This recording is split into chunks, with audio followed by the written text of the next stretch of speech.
Masih ingat dengan Sony Septian? Rumah tangganya jauh dari isu miring. Begini kabarnya. Rumah tangga aktor Sony Septian diketahui jauh dari isu miring. Ia mengaku tak pernah mempermasalahkan soal masa lalu Fairuz Ar-Rafiq.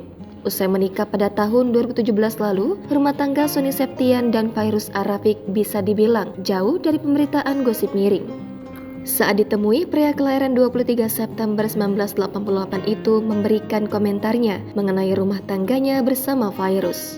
Salah satu cara yang dilakukan Sony untuk menjaga rumah tangganya yaitu ia tidak kepo atau tak mau tahu mengenai masa lalu sang istri.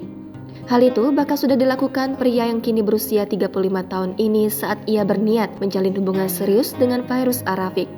Lantas Sony Septian pun membeberkan alasan mengapa ia memilih langkah demikian. Aku pernah belajar dari Ustadz ya, kalau kita berhubungan dengan seseorang, kita nggak perlu cari tahu tentang masa lalunya, atau kita sengaja korek-korek bertanya segala macam. Kalau orang tersebut memang ingin memberitahukan tidak apa-apa, kalau kita yang sengaja pengen tahu ini itu segala macam itu nggak perlu, paparnya. Kendati demikian, Sony Septian justru sempat menceritakan masa lalunya pada sang istri.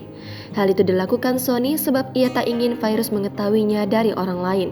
Serupa dengan sang suami, Fairuz pun juga menceritakan mengenai kisah masa lalunya. Download Tribun X sekarang, menghadirkan lokal menjadi Indonesia.